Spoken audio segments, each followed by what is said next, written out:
السلام علیکم ناظرین، آپ دیکھ رہے ہیں پروگرام دی پروفیشنلز، اور اس پروگرام میں ہم ذکر کرتے ہیں پاکستان کے ان نامور لوگوں کا جن کی وجہ سے پاکستان کی شناخت پوری دنیا میں نمایاں، جنہوں نے اپنا دن رات، اپنی جوانی، اپنی زندگی کا ایک ایک دن اور اپنی زندگی کا ایک ایک اہم لمحہ پاکستان کی ترقی میں وقف کیا، اور پاکستان کی معاشی ترقی کے اندر انہوں نے بہترین کردار ادا کرنے کے لیے اپنی انڈسٹریز کو گرو کیا، اور نہ صرف پاکستان بلکہ پاکستان سے باہر بھی پاکستان کا پرچم ہمیشہ اونچا لہرایا۔ یہی وہ شخصیات ہیں جن پر ہمیں فخر ہوتا ہے، اور پاکستان جو کہ نوجوانوں کی آبادی میں سب سے بڑا ملک ہے اقوام متحدہ کی 2018 کی رپورٹ کے مطابق، تو آج کا نوجوان بھی انہی پروفیشنلز کو دیکھتے ہوئے اپنے مستقبل کی راہ کا تعین کرتا ہے۔ آج جس شخصیت کے ساتھ ہم موجود ہیں، اپنے اندر یہ پوری ایک انسائکلوپیڈیا ہے، کیونکہ انہوں نے وہ کارنامے انجام دیے ہیں کہ صرف بزنس سیکٹر ہی نہیں بلکہ پاکستان کی معاشی ترقی، اور پاکستان کی معاشی ترقی کے ساتھ ساتھ جو اسٹیبلٹی ہوتی ہے جس میں پاکستان کا امن، پاکستان کی سیکیورٹی میٹرز اور پاکستان کی پالیسی میکنگ میں بھی ان کا بڑا اہم کردار رہا ہے اور اسٹل ہے، اور کراچی میں اپنا ایک بڑا نمایاں مقام رکھتے ہیں، اور مختلف ان کے حوالے ہیں جو آج کے پروگرام میں ہم آپ کے سامنے رکھیں گے۔ لیکن اس وقت جو ان کا سب سے اہم تعارف جو انٹرنیشنلی ریکگنیشن بھی ہے، اور پاکستان کے لیے اور کراچی کی بزنس مین کمیونٹی کے لیے بہت عام سی بات ہے، اور بہت ہمارے لیے تو خاص بات ہے کہ ہم موجود ہیں اس وقت فرپو گروپ آف کمپنیز میں، اور ان کے چیئرمین جناب شمیم احمد فرپو صاحب ہمارے ساتھ موجود ہیں۔ السلام علیکم۔ وعلیکم السلام۔ کیسے فرپو؟ الحمدللہ۔ سب سے پہلے تو میں آپ کو خوش آمدید کہوں گا کہ آپ تشریف لائے۔ بہرحال نہیں، ہماری خوش نصیبی ہے کہ آپ نے اپنا قیمتی وقت دیا، کیونکہ مصروف ترین اوقات میں سے اپنے لیے وقت نکالنا ہی مشکل ہو جاتا ہے، لیکن لوگوں کے لیے، پاکستانیوں کے لیے، اوورسیز پاکستانیوں کے لیے وقت نکالنا قابل قدر ہے۔ میں تو سمجھتا ہوں کہ پاکستان ہے تو ہم ہیں، پاکستان نہیں تو ہم کچھ بھی نہیں۔ زبردست۔ جو کچھ اللہ نے دیا ہے یہیں دیا ہے، یہیں اس کا شکر بھی ادا کرنا ہے ہم نے۔ جیے بھی یہیں ہیں تو مریں گے بھی یہیں انشاءاللہ۔ اللہ پاک آپ لوگوں کا سایہ ہمیشہ سلامت رکھے۔ میں گفتگو کا آغاز کرنا چاہوں گا، اور پہلا میرا سوال ہمیشہ یہی رہتا ہے اپنے گیسٹ سے کہ آپ نے جو ابتدا کی، جب آپ اسٹوڈنٹ ہوں گے، جب فرسٹ ٹائم آپ نے اس جگہ پہ آپ نے آئے، اب سوچا ہوگا کہ میں نے اس انڈسٹری میں آنا ہے یا بزنس کرنا ہے یا نوکری کرنی ہے، تو وہ ایک آغاز ہوتا ہے جو کہیں نہ کہیں سے اسپارک ہوتا ہے، کبھی والدین کی طرف سے، کبھی ٹیچرز کی طرف سے، کوئی ایک ایسی پرسنالٹی ہوتی ہے جس سے آپ جو ہے بہت زیادہ انسپائر ہوتے ہیں۔ کون تھی وہ شخصیت جس کی وجہ سے آج شمیم احمد فرپو جو ہیں وہ اپنا ایک نمایاں مقام رکھتے ہیں؟ بسم اللہ الرحمن الرحیم۔ عمر صاحب، اس کے لیے مجھے اپنی زندگی کی کچھ اوراق آپ کے سامنے کھولنے پڑیں گے۔ مختصر سا میں آپ کو تعارف کرا دوں کہ ایک بہت مالدار گھرانے میں نے آنکھ کھولی، لیکن اس کے بعد فوری آنکھ کھولنے کے فوراً بعد پاکستان ہجرت کرنا پڑا۔ یعنی میں جب یہاں آیا تو 9 مہینے کا تھا، اور دسمبر 1947 میں ہم تقریباً آئے تھے۔ اس کے بعد والد صاحب نے کیا کہتے ہیں یہاں پر بھی الحمدللہ جس طرح سے دہلی میں نام کمایا تھا اور جائیدادیں بنائی تھیں، اسی طرح یہاں پر بھی انہوں نے وہ کیا، لیکن بدقسمتی سے میں صرف 6 مہینے، جب اس کے 6 سال کا تھا تو جنوری 1954 میں ان کا انتقال ہو گیا۔ اچھا، آپ 6 سال کے تھے؟ 6 سال کا تھا میں۔ تو میں آپ سے عرض کروں کہ بس اس کے بعد میں نے دنیا بدلتے دیکھی کہ جو لوگ مجھے گود میں اٹھانا فخر سمجھتے تھے، ان لوگوں نے میرے سلام کا جواب دینا بند کر دیا، یہ سمجھ کے کہ شاید میں ان کے پاس کوئی امداد لینے کے لیے ان کے پیچھے پیچھے جا رہا ہوں۔ مجھے اس بات کا بڑا دکھ تھا، اور میں اس وقت تو میری سمجھ میں نہیں آ رہا تھا کہ یہ اچانک ہوا کیا ہے، یہ کیوں مجھ سے اس طرح بدل گئے۔ یعنی میرے والد کے دوست تھے جو مجھے گود سے اترنے نہیں دیتے تھے، لیکن اس کے ایک اٹھاتا تھا دوسرا لیتا تھا، ایک اٹھاتا تھا دوسرا لیتا تھا، اور سب بڑے نامی گرامی اور بڑے پیسے والے لوگ تھے۔ لیکن انہوں نے اس کے بعد جب رخ موڑا تو مجھے یہ سمجھ نہیں آئی کہ یہ ہوا کیا ہے، لیکن جب تھوڑا سا شعور آیا تو پھر مجھے پتہ چلا کہ سارا کھیل پیسے کا ہے، اور لوگ پیسے والوں کو یعنی جھک کر سلام بھی کرتے ہیں اور ان کو اہمیت بھی دیتے ہیں۔ تو میں نے اللہ رب العالمین سے یہ کیا، پھر ہمارے پہ کچھ وقت سخت آ گیا۔ 12 سال کی عمر میں نوکری پہ چلا گیا۔ صحیح۔ نوکری اس وجہ سے کرنی پڑی کہ ایک بہن تھی ہماری بڑی، ان کو وہ بھی اتفاق سے صرف 6 سال ہوئے تھے ان کی شادی کو، تو بیوہ ہو گئیں، اور وہ 5 بچوں کے ساتھ ہمارے پاس آ گئیں۔ تو اس کے بعد مجھے معاش کے لیے نوکری کی طرف جانا پڑا. کیونکہ ہوا یہ تھا کہ جو بڑے تھے، ہماری والد کی پہلی شادی بھی تھی، تو وہ جو بڑی اولادیں تھیں وہ ساری چیزیں انہوں نے اپنے قبضے میں کر لی تھی کہ یہ تو ہے ہی ہماری. بس صرف وہ چیزیں انہوں نے تقسیم کرنی چاہییں جو والد کے اپنے نام پہ تھیں. پہلے لوگ اپنی بڑی اولاد کے بیوی کے نام سے چیزیں لے لیا کرتے تھے. صحیح. تو وہ جو نے کہا کہ جی جو چیزیں ہمارے نام پہ ہیں وہ تو ہیں ہی ہماری. تو میں تو سب سے چھوٹا تھا، میرے نام پہ تو کوئی چیز تھی نہیں، تو میرے حصے میں بہت ہی کم آیا. اور وہ بھی اس وقت کی گورنمنٹ نے ایک رول تھا کہ جب تک 18 سال کا نہیں ہوگا تو اس کا وہ اماؤنٹ اپنے پاس رکھ لیتے تھے. وہ چیف کورٹ میں جمع ہو گیا. جو آج سندھ ہائی کورٹ ہے وہ چیف کورٹ ہوا کرتا تھا پہلے، کیونکہ کراچی دارالخلافہ تھا. تو وہ 18 سال کے بعد ملا. لیکن آپ 12 سال کی عمر سے جو ہے نوکری کا آغاز کر جی نوکری کا آغاز کیا. رات میں نے اپنی پڑھائی جاری رکھی، لیکن دن میں نوکری کیا کرتا تھا. 12 سال کی عمر ایک بہت ینگ ایج ہے. یعنی میں وہی عرض کر رہا ہوں کہ ایک مجبوری. تو آج بھی نوکری آپ نے کی؟ میں نے اپنے ماموں کی دکان پر یعنی کیا کہتے ہیں نوکری کی. صحیح. 80 روپے مہینے سے سٹارٹ ہوئی، اور 6 سال کے بعد جب میں 18 سال کا ہوا تو وہ 120 روپے پر پہنچی تھی. جب کچھ پیسے جمع ہوئے اور کچھ پیسے جب وہاں سے چیف کورٹ سے نکلے تو میں نے چونکہ اپنا ایک امیج بنایا ہوا تھا کہ میں اپنا کام کروں گا، نوکری چھوڑوں گا میں. تو میں نے اپنی والدہ ماجدہ سے نوکری کے لیے چھوڑنے کی بات کی، تو انہوں نے مجھے اجازت دینے سے انکار کر دیا. انہوں نے کہا بھائی لگی بندی آ رہی ہے، یہ ٹھیک ہے، اور اب یہ تمہارے پاس پیسے آئے، تمہارے کوئی تجربہ نہیں ہے، تم چھوٹے ہو، یہ پیسے کہیں کھو دو گے، برباد کر دو گے. لیکن میں نے ان سے جب ضد کی کہ نہیں، مجھے اللہ کی ذات سے امید ہے کہ میں کچھ کر جاؤں گا، تو آپ مجھے بس دعا دیں، اور آپ کا ساتھ ہوگا، آپ کی دعائیں ہوں گی تو میں انشاءاللہ کچھ کر جاؤں گا. تو انہوں نے بہت مجبوری کی حالت میں جب میری ضد کو بڑھتی چلی گئی تو انہوں نے پھر مجھے اجازت دی. لیکن انہوں نے ایک نصیحت کی مجھے، اور انہوں نے کہا کہ دیکھو دین و دنیا میں اگر کامیابی چاہتے ہو تو کسی کے نقصان میں اپنا نفع تلاش مت کرنا. بہت زبردست. اور دوسری چیز انہوں نے کہی کہ جب تمہیں نفع ہونے لگے تو لوگوں کو اس میں شامل کرنا. صحیح. اب پہلی چیز تو میری سمجھ میں آ گئی کہ بھائی دھوکہ نہ دینا، جو سبھی ماں باپ یعنی کیا کہتے ہیں یعنی یہی بات کہتے ہیں، خواہش یہی رکھتے ہیں. تو میں نے وعدہ کیا کہ انشاءاللہ ایسا کبھی نہیں ہوگا. اور یہ میں الحمدللہ آج بھی غرے سے کہتا ہوں کہ کوئی شخص مجھ سے یہ نہیں کہہ سکتا کہ اس کی ذات سے مجھے نقصان پہنچا ہے.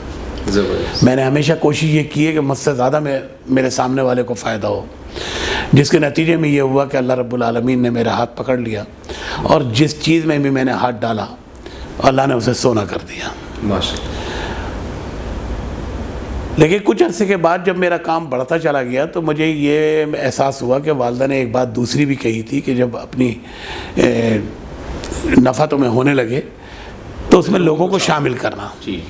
تو میری سمجھ میں آئی کہ بھئی یہ اس کا اسٹاف جو میں رکھ رہا ہوں تو یہ میرا نفع میں شامل ہو رہا ہے، تو ان کو بھی میں اسٹاف نہ سمجھوں بلکہ اپنا فیملی ممبر سمجھوں کہ ان کے نصیب سے بھی میں ہی کھاؤں گا. یہ اپنے نصیب کا لے جائیں گے اور میرے نصیب کا مجھے دے کے جائیں گے. تو الحمدللہ اللہ کا شکر ہے کہ میں نے جو بھی اپنے اسٹاف میں لوگ آئے میرے ساتھ، کچھ بچے تو میرے پاس ایسے ہیں جو آئے تھے 40 روپے مہینے پہ برتن دھونے کے لیے.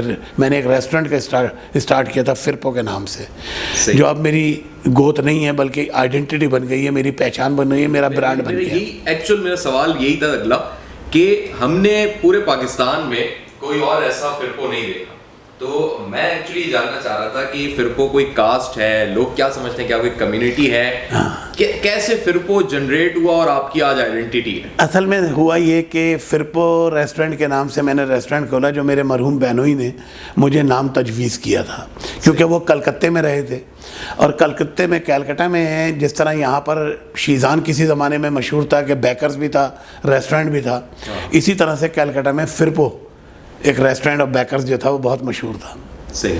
تو انہوں نے مجھے مشورہ دیا، حالانکہ فرپو نام ذرا مشکل تھا، لیکن انہوں نے کہا کہ مجھے کہ بھائی آپ فرپو نام رکھیں، تو میں نے فرپو نام رکھا.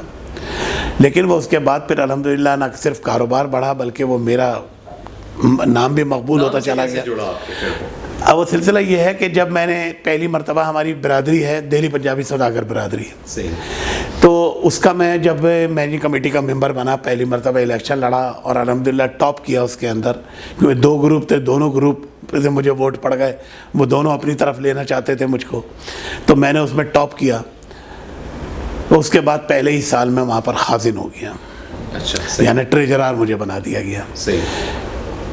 تو وہاں پہ اس وقت 7 شمیم تھے مینیجنگ کمیٹی میں بیک وقت.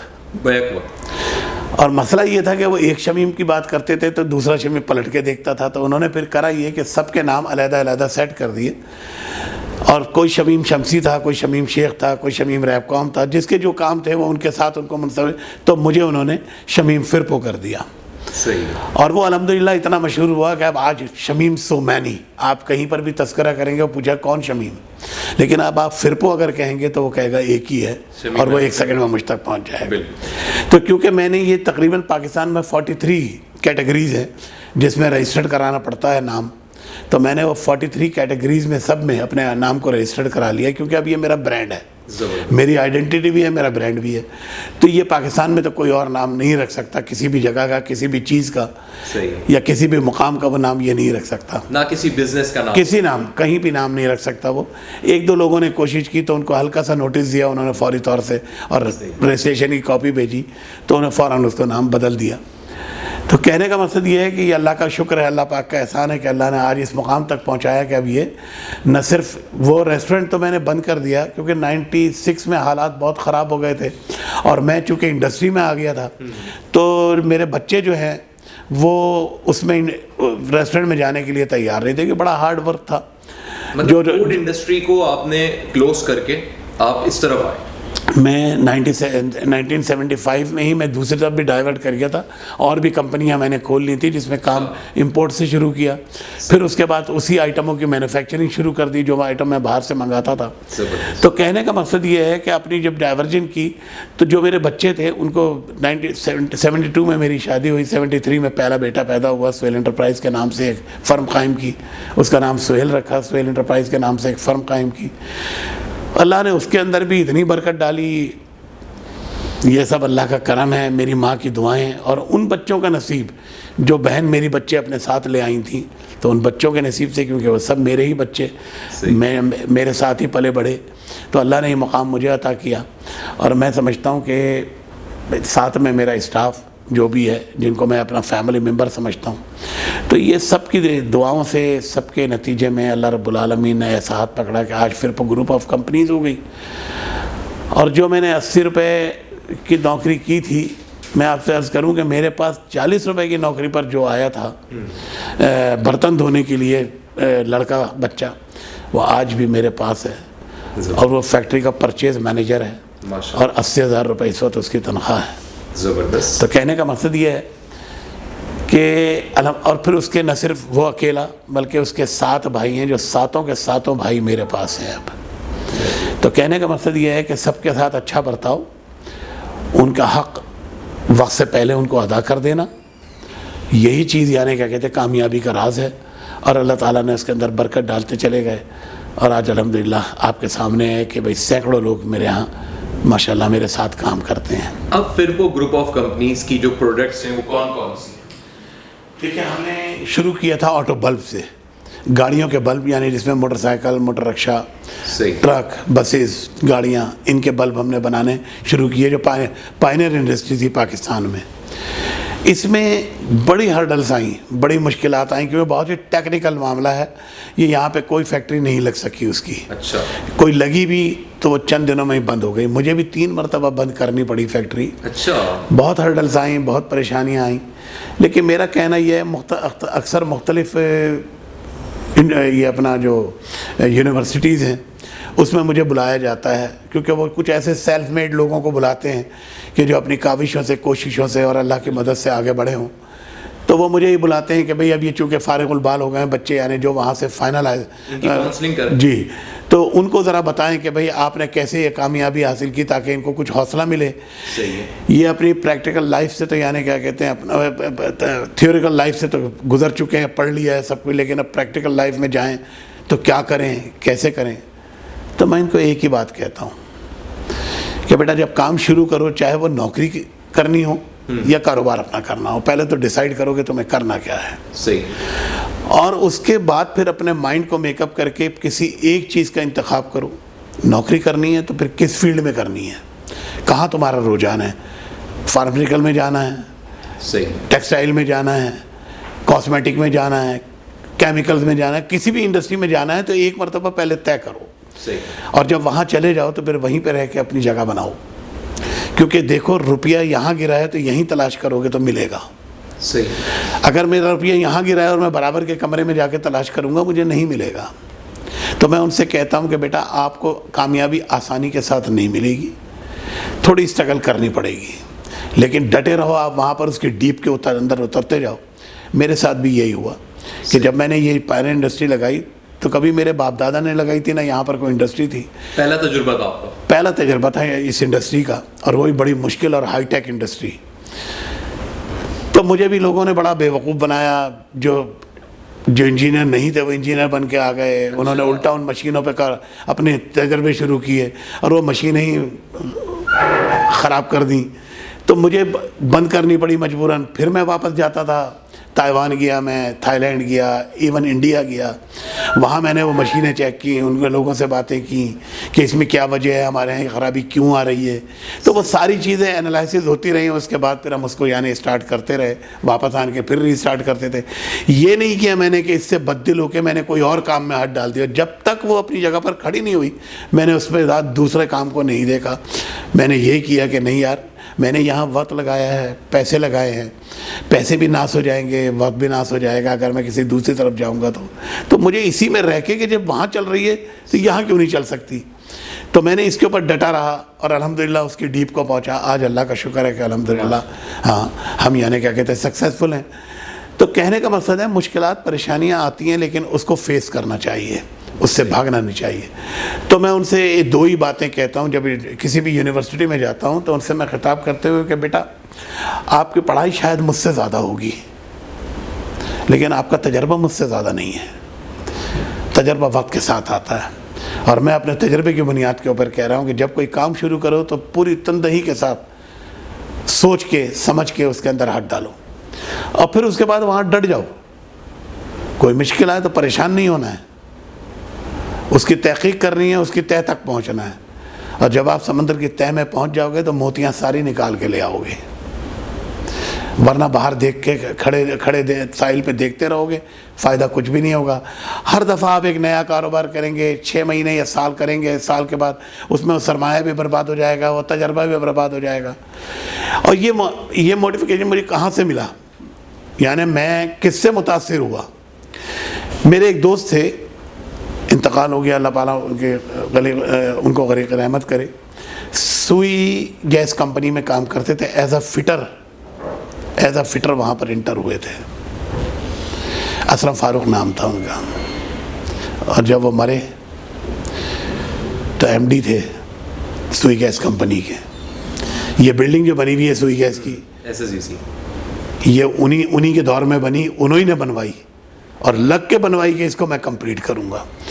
تو یہ موٹیویشن ہوتی ہے تو انسان آگے بڑھتا ہے. یعنی وہ سوئی گیس کمپنی میں ایک فٹر کی حیثیت سے داخل ہوا, جو گھروں میں گیس فٹ کرنے کے لیے جاتے ہیں, لیکن اس کے بعد وہ ترقی کرتے کرتے کرتے کرتے آپ یہ سمجھیں کہ بھائی وہ اس کا ایم ڈی بن گیا. میں آپ کو نام بھی دے رہا ہوں اور آپ کو اس کا نام, یعنی وہ جو ادارہ ہے اس کا بھی نام لے رہا ہوں میں آپ کو کہ بھئی آپ تحقیق کر لیں اس کی. تو یہ بہت بڑی بات تھی. میں ان سے متاثر ہو کے میں نے یہ سوچا تھا کہ جو بھی کام شروع کروں گا انشاءاللہ اسے ادھورا نہیں چھوڑوں گا, اس کی تہ تک پہنچوں گا اور اسے کمپلیٹ کر کے چھوڑوں گا. اللہ نے کرم کر دیا الحمدللہ. پھر اس کے بعد آپ کے سفر میں ایک ہم نے یہ چیز دیکھی ہے ابھی تک کہ آپ بزنس مین کمیونٹی کی لیڈرشپ پہ آ گئے. جی, یہ اللہ نے بڑا ایک آپ پہ فضل کیا. کراچی جو ان حالات اور مصائب سے تھا کہ کراچی کا امن اور کراچی کی معیشت دونوں ڈکلائن کی طرف تھی, تو ایک طرف آپ نے معیشت کی بہتری کے لیے تو تجویز دی, لیکن ایز بزنس مین کمیونٹی کے لیڈر کے طور پہ بھی آپ نے سیکیورٹی فورسز کے ساتھ مل کے جو کام کیا وہ ناقابل فراموش ہے. اس پہ ذرا روشنی ڈالیں. جی, میں آپ سے عرض کروں کہ سب سے پہلے تو میں جو ایک این جی اوز یعنی جو ہماری برادری کی سب سے بڑی این جی اوز تھی جمعیت پنجابی سوداگران، میں اس میں الیکٹ ہوا، اور اس کے اندر میں دراصل جب گیا جس جذبے کے تحت گیا تو میں نے وہاں پر کام کیا، اور جب کام کیا تو کام دکھتا ہے، کام کو کوئی چھپا نہیں سکتا۔ صحیح۔ تو دونوں گروپ کوشش کرتے تھے کہ وہ ہماری طرف آ جائے یا ہماری طرف آ جائے، لیکن میں نے اس سے سب سے دوستیاں رکھی، دونوں گروپوں سے کسی ایک طرف کا نہیں ہوا، اور میں نے پوری دیانتداری ایمانداری کے ساتھ وہاں کام کیا، اور جب کام کیا فلاحی کام کیے تو اس کے وہاں پہ جو تعمیراتی شعبہ تھا ہمارا اللہ والا ٹاؤن ایک بہت بڑی آبادی ہے، تو اس کا وہ شروعات تھی، تو اس کا مجھے ٹاسک دیا گیا ایز اے چیئرمین اس کا کہ بھئی جو اس کی کنسٹرکشن کمیٹی تھی تو اس کا مجھے چیئرمین بنایا گیا۔ تو میں نے پھر وہاں جو کام کیے وہ لوگوں کو نظر آئے، تو اس کے بعد پھر بہت ساری این جی اوز جو ہیں مجھے اپنی طرف چاہنے لگیں کہ بھئی اس میں بھی شامل ہو جائیں، اس میں بھی۔ اس وقت بھی میرے پاس تقریباً 14 این جی اوز ہیں جس میں کہیں چیئرمین ہوں اور کہیں پہ پریزیڈنٹ ہوں، بہت سارے یعنی کیا کہتے ہیں اپنے ادارے ہیں جن کے اندر میں یہ چل رہا ہے۔ میرا ایک ہی مقصد ہے کہ بھائی نام کے لیے نہیں بلکہ کام کے لیے، میں جہاں بھی جاتا ہوں الحمدللہ، اگر چیمبر میں بھی میں گیا تو چیمبر میں مجھے پہلے ہی سال مختلف عہدوں پر یعنی مختلف کمیٹیوں کے چیئرمین مجھے بناتی ہے، اور اس کے بعد جب میرے کام کو دیکھا تو سراج قاسم تیلی صاحب جو وہاں پر یعنی کیا کہتے ہیں اپنا وہ میرا خیال ہے کام لینا بھی جانتے ہیں، اور ان کو پتہ بھی ہوتا ہے کہ کس میں کتنا کرنٹ ہے۔ اصل میں ہوا یہ ہے کہ جب 2007 میں شامل ہوا وہاں پہ تو 2008 میں ہی زلزلہ آ گیا، اس کے اندر یعنی کیا کہتے ہیں ہم نے پھر بہت کام کیا، اور اس کے اندر مجھے پورا ٹاسک مل گیا امداد اور ریلیف۔ امداد۔ پھر اس کے اندر رات میں ایک بٹر مارکیٹ میں آگ لگ گئی، آگ لگنے کی وجہ سے یعنی کیا کہتے ہیں وہ سارے دکاندار جو صبح پیسے دینے والے تھے یعنی زکوٰۃ دینے والے تھے وہ زکوٰۃ لینے والے بن گئے، ان کا سارا سب کچھ جل گیا۔ اس میں بہت کام کیا میں نے، وہ سارے کام کو دیکھتے ہوئے اور لوگوں سے یعنی اس کا اعتراف سنتے ہوئے تو سراج صاحب نے یعنی کیا کہتے ہیں مجھ کو پھر موقع دیا کہ میں اس کے اندر سینئر وائس پریزیڈنٹ بنا 2012 میں۔ اور جب سینئر وائس پریزیڈنٹ میں نے 1 سال گزارا، اس کے اندر تینوں کمیونٹیز الحمدللہ، وہاں پہ 3 کمیونٹیز ہیں، آپ کو معلوم ہے کہ بھئی پنجاب بھی ہے اور اردو گروپ بھی ہے اور اس کے بعد پھر اپنا میمن بھی ہے، تو تینوں گروپ میں الحمدللہ اتنی محبتیں ملیں، اتنی چاہتیں ملیں کہ اس کے بعد انہوں نے کہا کہ جی یہی پریزیڈنٹ ہوگا اگلے 3 سال کے بعد۔ تو 16 میں پھر مجھے پریزیڈنٹ بھی بنایا گیا، میں نے وہاں ڈیلیور کیا، اور ایک ایک بندہ یعنی کیا کہتے ہیں میں آپ سے کہہ رہا ہوں نا کہ میں پہلا بندہ تھا جو لوگ وہاں پر جب اقتدار چھوڑ رہے ہوتے تھے یعنی ان کا ریٹائرمنٹ کا وقت آتا تھا تو وہ اپنی کارکردگی سناتے تھے کہ ہم نے یہ کرا، ہم نے یہ کرا، ان کو کچھ بتانا پڑتا تھا۔ میں نے وہاں کچھ نہیں کہا، میں نے کہا آج یوم احتساب ہے، میں آپ سب کے سامنے ہوں، آپ نے مجھے منتخب کیا تھا، جو کچھ ہے آپ کے سامنے ہے، میرا کام بولتا ہے، آپ اس سے متفق ہیں تو بہرحال پذیرائی کیجئے، ورنہ مجھے گریبان سے پکڑ کے نیچے اتار دیجئے۔ یہ الفاظ تھے میرے، میں بتا نہیں سکتا کہ کتنی کلیپنگ ہوئی، تو وہی میری عزت ہے، وہی میرا معراج ہے کہ اللہ کا شکر ہے جہاں بھی گئے، جس ادارے میں بھی گئے، آج بھی میں جن اداروں سے وابستہ ہوں، کئی ایک میں نے کہا بھی کہ بھئی اب میں عمر کے اس حصے میں آ گیا ہوں کہ اتنا کام کرنا میرے لیے مشکل ہوتا ہے، لیکن وہ کہتے ہیں کہ نہیں آپ کو نہیں چھوڑنا ہے، آپ کی سرپرستی چاہیے، بس وہ کہتے ہیں کہ آپ کو چھوڑنا نہیں ہے کام۔ تو یہ اللہ پاک کا کرم ہے، اللہ پاک کا احسان ہے۔ میں سمجھتا ہوں کہ اس کے اندر صرف ماں کی دعائیں، کیونکہ میں ان کی نصیحت پہ چلا ہوں، کسی کو نقصان نہیں پہنچایا، یہ میں دعوے کے ساتھ کہتا ہوں کہ کوئی شخص آن کے یہ نہیں کہہ سکتا کہ فرپو سے ہمیں یہ نقصان پہنچا ہے۔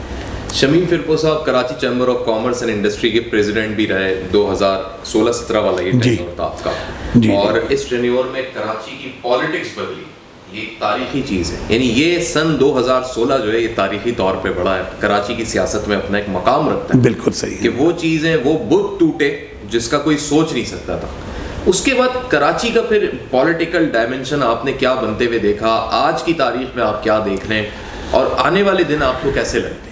دیکھیں میں آپ سے عرض کروں کہ مصیبت یہ ہے کہ کراچی کو کسی نے اون نہیں کیا۔ کراچی حالانکہ پاکستان کے معاشی ہب ہے، پورے پاکستان کو چلاتا ہے، لیکن افسوس کے ساتھ کہنا پڑتا ہے کہ کراچی کے جو اپنے لوگ تھے اور جب اللہ نے ان کو موقع دیا تو انہوں نے بھی کراچی کے لیے کوئی خاص کچھ نہیں کیا۔ بلکہ وہ میں سمجھتا ہوں کہ اپنے حصے بکروں میں لگ گئے، جس کے بنا پر کراچی پیچھے جاتا رہا اور وہ لوگ آگے جاتے رہے۔ آج جو حالات ہیں میں سمجھتا ہوں یہ اس کا بہت بڑا شاخسانہ ہے کہ ہم اپنے ہی لوگوں کے ہاتھوں لٹے ہیں، ہمیں کسی باہر والے سے کیا گلا۔ صحیح، آپ کو چاہیے تھا کہ آپ اس وقت وہ 1 یونٹ کے لیے کھڑے ہوتے، جو آپ کہہ کر آئے تھے کہ ہمارے ساتھ زیادتیاں ہو رہی ہیں، آپ وہ 1 یونٹ ختم کراتے، آپ وہ مسئلے ختم کراتے جس کے بنا پر کراچی کے لوگوں کو نوکریاں نہیں ملتی۔ آج بھی میں آپ سے دعوے کے ساتھ کہتا ہوں کہ پولیس کے اندر کوئی ایک S P D S P Urdu speaking نہیں ہے، سارے باہر سے لائے ہوئے مسلط کیے ہوئے لوگ ہیں۔ تو میں اس میں یہ زیادتیاں ہیں کراچی کے ساتھ، اس کی حق تلفی ہے۔ آپ دیکھیں کہ ابھی جی بی میں گلگت بلتستان میں ابھی الیکشن ہوئے ہیں، آبادی کتنی ہے اس کی؟ کتنی آبادی ہے اس کی؟ اس کے لیے وہاں پر 21 سیٹیں ہیں، اور کراچی جو 2.5 کروڑ کا شہر ہے، کم سے کم یہ 3 پہ ہی ہو سکتے ہیں، لیکن آپ نے اسے مردم شماری کے اندر لا کے 101 کروڑ اپنا 59 لاکھ پہ لا کے اس طرح پہ لا کے روکا ہوا ہے۔ 1 کروڑ 49 لاکھ ہیں غالباً 49۔ تو یہ بہت بڑا ظلم ہے، اس کے لیے آپ کو لڑنا چاہیے، اس کے لیے آگے بڑھنا چاہیے، اس کو چیلنج کرنا چاہیے، لیکن آپ کو اپنے حلوے مانڈوں سے فرصت نہیں، جس کے بنا پر یعنی کیا کہتے ہیں یہ نتائج ہوئے کہ کوئی کہیں بھاگا ہوا ہے، کوئی کہیں بھاگا ہوا ہے، سب نے چوریاں کی ہیں، سب نے ڈاکے ڈالے ہیں، سب نے یہاں کو لوٹا ہے، بنایا کسی نے نہیں ہے کراچی کو۔ کراچی بنے گا تو پاکستان بنے گا۔ لاہور میں کتنے ہی آپ کاسمیٹک کام کر لیں، آپ نے وہاں ٹرین چلا دی، سب کچھ کر، بہت اچھا ہے، ہمارا ہی حصہ ہے، ہمارا ہی پارٹ ہے، لیکن آپ یہ تو سوچیں کہ وہ سارا قرض جو آپ نے لیا وہ قرض تو کراچی ادا کر رہا ہے، لیکن کراچی کا اپنا حال کیا ہے؟ کراچی میں جس طرح بسوں پہ لوگ چڑھ کے سب جاتے ہیں، کیا حال ہے؟ اللہ پاک ہم سب پر رحم کرے، اللہ میاں ان کی حفاظت فرمائے رب العالمین۔ تو پھر بہت سمجھ لیں کراچی کے جو بھی مسائل ہیں، ٹرانسپورٹیشن ہے، انفراسٹرکچر ہے، گیس لوڈ مینجمنٹ ہے، الیکٹریسٹی ایشو ہے، اگر ان سارے مسائل کو ایک طرف رکھتے ہوئے اور تھوڑی دیر کے لیے ہم پالیٹیشنز کو بھول جائیں اور ایسے لوگ جیسے آپ ہیں، ٹیکنوکریٹس ہیں، جنہوں نے اپنی فیلڈ میں ایک کارہائے نمایاں انجام دیے، پروف کیا، اور پھر آپ چیمبر میں بھی ہیں، اگر آپ کو موقع ملے بحیثیت میئر یا کسی بھی ایسی پوزیشن پہ یا ایڈمنسٹریٹر یا واٹ ایور کوئی بھی پوزیشن ہے، آپ ڈیلیور کر سکیں؟ دیکھیں میں آپ سے عرض کروں کہ 2008 میں میرے پاس یعنی جس وقت MQM کی توتی بولتی تھی، اس وقت الطاف حسین صاحب نے مجھے اپنے ہاتھ سے خط لکھا ہوا اور ساتھ میں فارم بھیجا تھا کہ یہ بھر دیں، وہ MPA کے لیے تھا، لیکن میں نے شکریہ کے ساتھ اسے واپس کر دیا تھا، اور ان سے میں نے خود براہ راست بات کی تھی کہ میں اپنے آپ کو اس کا اہل نہیں سمجھتا، میں کیونکہ جن جگہوں پر ہوں میں ان کے پورے حق ادا نہیں کر سکتا، تو میں اس کو اتنی بڑی ذمہ داری میں کیوں لوں؟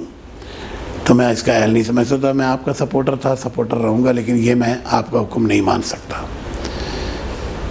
وہ میں نے اس وقت ختم کر دیا تھا۔ میں آج بھی کہہ رہا ہوں مجھے کوئی سرکاری عہدہ قبول ہی نہیں ہوگا کسی صورت بھی، صحیح، کیونکہ وہاں جانے کے بعد آپ کی انٹیگریٹی نہیں رہتی بالکل ہی، اس کے اندر پھر کوئی بھی چیز آپ کی محنت سے بھی آتی ہے تو کہا یہ جاتا ہے کہ ھذا من فضل ربی کا بورڈ لگ گیا ہے، پھر وہ جائز اور ناجائز سارے کام آپ کو کرنے پڑتے ہیں، میں نہیں کرنا چاہتا، میں نے یہ عزت بڑی مشکل سے کمائی ہے، میں اس کو کھونا نہیں چاہتا، میرے لیے اللہ کا شکر ہے یہی بہت ہے۔ میں سمجھتا ہوں کہ اگر جو کچھ میں نے اللہ نے دیا ہے اور میں نے کمایا ہے، اگر وہی میں خرچ کر لوں تو بہت بڑی بات ہے، وہی میں اپنے اوپر لگا لوں، اپنے بچوں پہ لگا لوں تو بہت بڑی بات ہے، تو مجھے کیا ضرورت ہے یہ ناجائز ہتھ کنڈے استعمال کرنے کی؟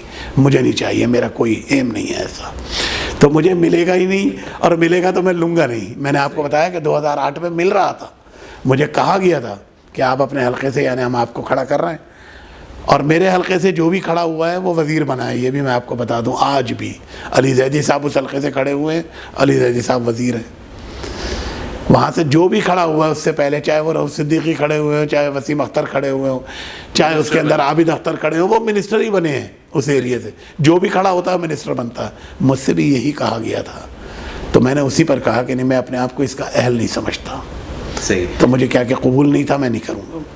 اچھا، آخری سوال ہے میرا آپ سے، پاکستان یوکرین کے درمیان جو ایک بزنس اور ٹریڈ الائنس کریٹ ہو رہا ہے، اور کیا ہے اس میں آپ کا ایک بڑا رول ہے اور آپ ٹریڈ کاؤنسلر ہیں. دیکھیے میں آپ سے عرض کروں کہ بڑی کوشش کی ہم نے، لیکن ایک تو بڑا مسئلہ ہے وہاں پہ زبان کا، دوسرا وہاں پہ بڑے لاؤڈ قسم کے لوگ ہیں. جیسے سعودی عرب میں سارے لوگ جو ہے وہ بلڈنگیں بنا کے کرایہ کھانے میں خوش رہتے ہیں، ایسے ہی یوکرین کے اندر کیونکہ ہائی ٹیک انڈسٹری ساری وہاں پر ہے. ٹینک وہاں بنتے ہیں، توپیں وہاں بنتی ہیں، جہاز وہاں بنتے ہیں، شپ وہاں بنتے ہیں، یہ ساری چیزیں، کیونکہ رشیا کی وہ سب سے ہائی ٹیک ایک اسٹیٹ تھی. آج بھی ان کے پاس میرا خیال ہے کہ دنیا کے سب سے زیادہ ایٹم بم انہی کے پاس ہیں. صحیح. کیونکہ وہ ہائی ٹیک اسٹیٹ تھی، انہی کے حصے میں آئے وہ ساری چیزیں جب رشیا سے وہ علیحدہ ہوئے. لیکن وہ انٹرسٹ نہیں ہے ان کو اپنی ٹریڈ کو بڑھانے کا یا کچھ کا، حالانکہ بہت زیادہ ٹریڈ ہو سکتی ہے. ابھی جو ٹریڈ ہو رہی ہے یا تو گورنمنٹ لیول پہ ہو رہی ہے یا وائر تھرڈ کنٹری ہو رہی ہے، کیونکہ اس میں ٹرکش وہاں پہ کافی انہوں نے باؤنڈ کیا ہوا ہے. زبان کا بڑا مسئلہ ہے. پھر ہمارے ہاں جو ایمبیسی ہے وہ ویزے بہت مشکل ہے، ویزا نہیں ملتا اتنا آسانی کے ساتھ. یعنی امریکہ کا ویزا شاید آسان ہے لیکن وہاں کا ویزا ملنا بڑا مشکل ہے. تو اس وجہ سے لوگ بھی وہاں نہیں جا پاتے، اور ظاہری بات ہے جب جا نہیں پاتے تو وہاں سے روشناس بھی نہیں ہوتے، دوستیاں بھی نہیں ہوتی، تو ٹریڈ کہاں سے ہوگی؟ تو ٹریڈ بڑھے گی جب وہ اپنا ویزا پالیسی کو نرم کریں گے، اس کے پرائسز کو کم کریں گے جو اس کے چارجز ہیں. تو یہ ہم بار بار مشورہ دیتے ہیں لیکن بہر صورت ابھی تک عمل درآمد نہیں ہے. تو یوکرین ایک زرعی ملک ہے اور انڈسٹری اس کے اندر بڑی ہائی ٹیک لگی ہوئی ہے. تو ہائی ٹیک انڈسٹری جو ہے اس میں تو سارا فوج کے ساتھ ان کا گورنمنٹ لیول کے اوپر کام چلتا ہے سارا. اور باقی جو اجناس وغیرہ کا معاملہ ہے وہ بھی یہاں پہ کافی آتا ہے، لیکن وہ آتا ہے وائر تھرڈ کنٹری یا تو سنگاپور میں جو لوگ بیٹھے ہوئے ہیں انہوں نے ان کو باؤنڈ کر رکھا ہے اور وہ خوش ہیں ان کے ساتھ کہ بھائی ٹھیک ہے ہم نے کراپ ان کو بھیج دی، یہ کریں گے جو بھی کچھ کریں گے. جیسے وہ بلڈنگ بنا لیتا ہے اور پھر کہتا ہے کہ جی بس کرائے پہ دے دو، حاجی آن کے ٹھہرے گا، ہمیں تو پیسہ ملے گا. تو اسی طرح سے ان کی بھی سوچ ہے کہ بھائی ہم نے سنگاپور والوں کو دے دیا ہے، ٹرکش والوں کو دے دیا ہے، نئے تجربے کرنے کے لیے تیار نہیں ہے. اختتام پہ یہ بتائیے، لوگ بھی یہ جاننا چاہیں گے جو کچھ آپ نے کر لیا وہ تو ایک کھلی کتاب ہے، آگے کیا آپ کا پلان ہے؟ بس بھائی اب تو میں نے اپنے آپ کو بزنس سے علیحدہ کر لیا ہے. اپنے بچوں کو ماشاءاللہ 3 بیٹے ہیں، اللہ میاں ہمیشہ ان کو متحد رکھے.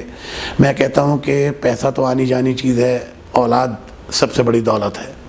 اور میں اللہ کا جتنا شکر ادا کروں کم ہے کہ بھائی مجھے 3 بیٹے اللہ نے بڑے نیک دیے ہیں اور الحمدللہ یونائٹ ہیں آپس میں. کام کو میں نے آج سے تقریباً کوئی 10 سال 15 سال پہلے ان کے حوالے بتدریج کرتا چلا گیا تھا، اب تو مکمل ہی کر دیا ہے. اور وہ اپنے دانش میں یعنی کہ اپنی کاوشوں سے اس کو بڑھا رہے ہیں الحمدللہ. تو اس پہ یہ مجھے سب سے بڑا اطمینان ہے کہ اللہ کا شکر ہے، ورنہ لوگ آخری سانس تک اپنے ہاتھ میں رکھتے ہیں پورا کنٹرول، بچوں کو آگے نہیں بڑھنے دیتے. میرا ان سے اختلاف ہوتا ہے اس لیے کہ ابھی تو آپ زندہ ہیں، آپ اگر اپنی زندگی میں ان کے حوالے کر دیں گے اور اگر وہ کچھ غلط کریں گے تو آپ بتانے کے لیے موجود ہیں. لیکن اگر آپ کی آنکھ کب بند ہو جائے، کب اللہ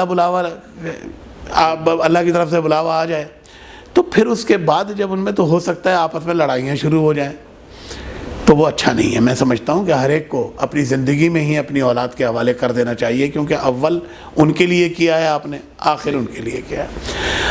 اب آخری وقت ہے، نفع میں جی رہے ہیں، اللہ سے دعا کر رہے ہیں کہ اللہ پاک یعنی کیا کہتے ہیں کوئی ایسے کام کرا دے جس سے بخشش ہو جائے. تو بہت ساری یعنی کیا کہتے ہیں اپنا NGOs ہیں جس کے اندر میرا کچھ نہ کچھ کردار ہے. اللہ کا شکر ہے الحمدللہ کچھ چیزیں قائم کر رکھی ہیں، ان کو دیکھنا ہوتا ہے کہ اللہ کی رضا کے لیے. تو بس اسی میں اب ٹائم میرا گزرتا ہے. اور باقی ملک کے لیے میں ہر وقت دعا کرتا ہوں کہ اللہ رب العالمین ہمیں اچھے حکمران عطا فرما دے. میں سمجھتا ہوں کہ موجودہ حکمران بہت ہی نیک، بہت ہی نامی یعنی اچھے ناموں سے یعنی یاد کیا جانے والا اور ایماندار شخص ہے. البتہ ان کی ٹیم میں کچھ تو یہ تو قائد اعظم کے ساتھ بھی لوگ تھے. قائد اعظم نے یہ کہا تھا کہ یہی کھوٹے سکے جیب میں ہیں، انہی کے ساتھ کام چلانا ہے. تو ان کے ساتھ بھی کچھ کھوٹے سکے لگے ہوئے ہیں، بہرحال کام چلا رہے ہیں. لیکن اللہ کرے گا، مجھے یقین ہے کہ انشاءاللہ تعالیٰ آہستہ آہستہ جیسے ہی، کیونکہ پچھلی حکومتوں نے تو اپنے گھر بھرے اور خزانے کو خالی کر دیا، یہ اب خزانے کو بھر رہے ہیں. اس کی وجہ سے انہیں بڑے کڑوے فیصلے کرنے پڑے ہیں جو ایک طرح سے عام تاجر جو ہے وہ شکوہ کرتا ہے. میں کہتا ہوں نہیں، شکر ادا کرو اللہ رب العالمین کا. اللہ نے آج بھی جس حال میں رکھا ہوا ہے اربوں سے اچھے ہیں, کروڑوں سے اچھے ہیں. بے تو اپنے پاسٹ کو نہیں یعنی دیکھو کہ پہلے آپ کیا تھے, آج اللہ نے آپ کو کیا مقام عطا کر دیا ہے, تو اس کے اوپر اللہ کا شکر ادا کرو.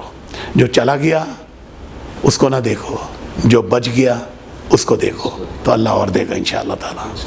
شمیم فرپو صاحب بہت شکریہ, ہمیں بہت خوشی ہوئی آپ کے آج آنے کا سے بہت شکریہ. گفتگو کر کے, اور ہم امید کرتے ہیں کہ اللہ رب العزت آپ سے مزید اس ایسے کام لے جو پاکستان کی ترقی, خوشحالی, اور آپ ایکٹیو رہیں, کیونکہ آپ موٹیویشن ہیں ان تمام تر لوگوں کی جنہوں نے آپ کو دیکھ کے چلنا سیکھا, اور آج ان کی وجہ سے ان کے خاندان, ان کے معاشرے کے لوگ جو ہیں وہ پھل پھول رہے ہیں. ہماری دعائیں آپ کے ساتھ ہیں, اور دی پروفیشنلز کو ٹائم دینے کا بہت شکریہ. جزاک اللہ, بہت شکریہ. ناظرین, آج ہم موجود تھے شمیم احمد فرپو صاحب کے ساتھ, جو کہ چیئرمین ہیں فرپو گروپ آف کمپنیز کے, اور ان کی پوری لائف اسٹرگل جو ہم نے بہت مختصر دورانیے میں آپ کے سامنے رکھنے کی کوشش کی, لیکن وہ ایک بڑی پیاری بات جو ان کی والدہ نے انہیں ایک تجویز کہہ لیجئے یا ایک ان کے لیے ایک ہدایت تھی, اور اس پہ انہوں نے عمل بھی کیا کہ اپنی جانب سے کوئی ایسا کام نہیں کرنا, یعنی اپنا نفع کسی ایسی چیز میں تلاش نہیں کرنا جس میں کسی کا نقصان. بہت بڑے صدقہ جاریہ والا جملہ اور بات ہے, اور یہ بہت بڑی ایک ہدایت ہے کہ اگر آج پاکستان کا ہر شہری اس پر عمل کرنا شروع کر دے تو ہمارا پورا معاشرہ جنت نظیر معاشرہ بن جائے. میزبان محمد عمر خان کو دیجیے اجازت. اللہ حافظ.